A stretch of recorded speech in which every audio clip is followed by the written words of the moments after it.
So here on day 2 of Embedded World, just at the entrance, waiting to get in, get stuck into a load more meetings today with NXP, ST, Tropic Square, just to name a few.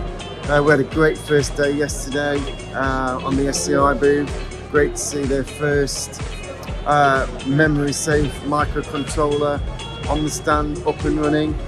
Very busy, lots of new customers coming to the booth. And yeah, great meeting with IR as well, talking about our secure provisioning services, getting our customers ready for the CRA, which is coming very soon this year. Yep, so looking forward to a busy second day. I'll check in tomorrow, thank you. Hey, I'm here with Julian at NXP at Embedded World 2026, having a great discussion about NXP's EdgeLock2Go service that's now fully enabled at EPS Global for volume provisioning services. So yeah, great to be here, Julian, and talking about this great solution we've got for certificates, for customers to manage their certificates. How are you seeing the EdgeLock2Go growth? So thank you, Malcolm. I think it's a great collaboration we have with EPS Global. We have some key projects going on now, and it was very important for our customers to integrate EdgeLock2Go with EPS capabilities. It gives them the ability to have the NXP security and certificate management directly at their chip and integrated at the programming center. So that was it's a very great opportunity. So thank you for your support. Yeah. You're very welcome. Yeah, and with CRA just around the corner, I guess there's more and more customers. Yeah. We see CRA demand everywhere now. Yeah. We see also demand for post-quantum crypto coming in. So these are really key trends in the industry. So what we are doing is very important together. Yeah, brilliant. Well, thank you again for your support, and look forward to getting more and more customers using this great service. Thank you very much. Hi there, it's fantastic to be here at the CyberWiz booth at Embedded World 2026. CyberWiz are a fantastic partner of EPS Global, particularly with CRA compliance. Hey, great to be here. The stand looks fantastic. Thank you very much. How are you finding the show? Everything is going well. There is a huge interest about our CRA solutions and services. So it's really big. It's really big thing at the moment. Yes. When's the deadlines for the CRA? The first deadline will be starting from this September, and the biggest deadline will be mandatory after 2027 December. Yeah, wow. So in the coming 6 months, smart device manufacturers will have to be compliant to the first requirements of CRA, and then in 1.5 year period, they have to be fully compliant for the whole remaining requirements of CRA. So customers creating IoT products today have really got to be considering this today. Yes. And CRA is not only considering the product itself, but also now its scope is including the digital elements of that product, which are mobile applications and cloud. So for the device manufacturers, it is not enough just to secure the embedded systems, but holistically they will have to do the same things that they are doing for their edge devices, also for their mobile applications and cloud services. And that's what's great about your solution, right? It goes real end-to-end for the mobile app all the way to the IoT edge. Yes. So make sure that your system's fully compliant all the way to CRA compliant.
Hi, it's Paul Roach here of EPS Global. I'm at Embedded World 2026 at the Microchip booth, and I'm with Brian Colgan at Microchip, and Brian is going to show us a HDMI conversion polar fire demo. Cool. Thanks, Paul. So hi everyone.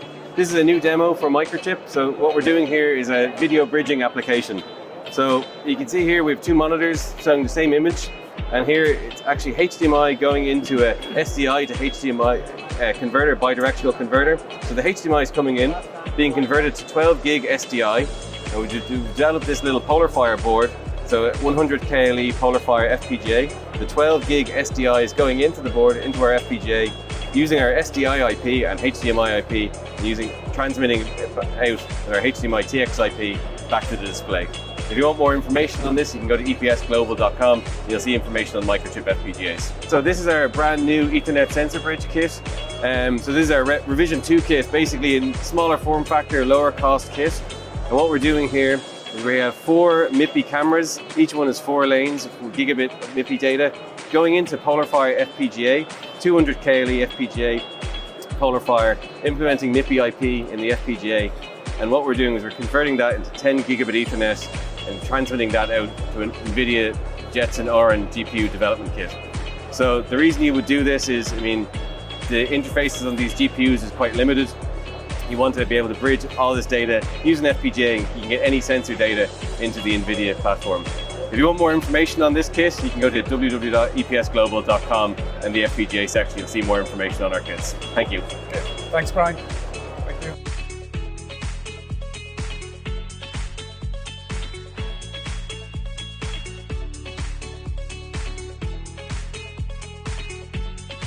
Hi, good morning. It's Paul Roach here from EPS Global. I'm at Embedded World 2026 in Nuremberg, and I'm with Tom Trill, CEO of Qualix. Tom, good morning. Good morning. Tom, for those who aren't familiar with Qualix, can you give us a brief overview of what you do? Sure. Yeah, thanks a lot, Paul. So Qualix is a GNSS receiver chip manufacturer. We design and manufacture all in Europe. We have a full onshore supply chain. So that feeds very nicely into the topic of sovereignty within the deep tech industry in Europe. At the very fundamental level of our IP, our novelty is a technology called digital RF. And essentially we take 80% of RF, move it out of analog, and put it into digital, into CMOS. And the result of that is we now bring RF back in line with Moore's law, and we can scale. We get all the benefits of CMOS scaling. And as you know, as you shrink, you're intrinsically getting better performance out of every transistor and lower power. And combine that with our architecture, and you get a very pioneering power efficiency envelope in GNSS. Where do you see the main application areas for GNSS, particularly for Qualix, over the next 2 to 3 years? So our technology platform actually has the ability of receiving signals from 20 megahertz to 80 gigahertz. So very, very broad frequency range. Our beachhead product strategy is in GNSS and IoT, from 400 megahertz to 2500 or 2.5 gigahertz. So that's our beachhead, our launch go-to-market. Now that market is highly fragmented, and it's everything from pet trackers to very high precision, high accuracy traffic tracking applications, like automated ag tag, all the way down to a dog tracker, and everything in the middle. Great, it sounds exciting. And if a design engineer is starting out in the GNS journey right now with Qualix, how did you go about doing that? Well, that's a really good question, because in many respects, analog RF is becoming a lost art. And we see a new crop of engineers coming through in engineering school that are specializing in RF now, but they haven't hit the labor market yet. So one of the big benefits of DRF, digital RF, is that we're in the digital domain. So a digital designer coming out of college or after a few years of school, experience, they can operate in the digital domain for RF, and that's a breakthrough. What it does for them also is it takes the margins out of the design, because in analog there's a lot of art. In digital there's no art, it's binary. So they have a lot more predictability in their design because they're all in the digital domain. And that also then allows them to future-proof their design because they know we scale. Yes. And we're forward and backward compatible, and we can get down to sub-10 nanometer geometries from where we're starting today. Right. So you have 10 or 20 years of continuity and forward-proofing, future-proofing designs based on us. Yes, no, great. So customers are starting now, want to start to look at Qualings now, so there are EDKs available and silicons available? Yeah, we do. We have an EDK. It's at launch. It'll be multi-constellation and dual band. We are also OSNMA ready. Yes. And OSNMA is the European Space Agency's authentication protocol. And we've optimized that and integrated it fully into our design. So it's the lowest power, most secure chip and EDK you can get in the market. Okay, well, that's fantastic, Tom. Yeah, thanks so much.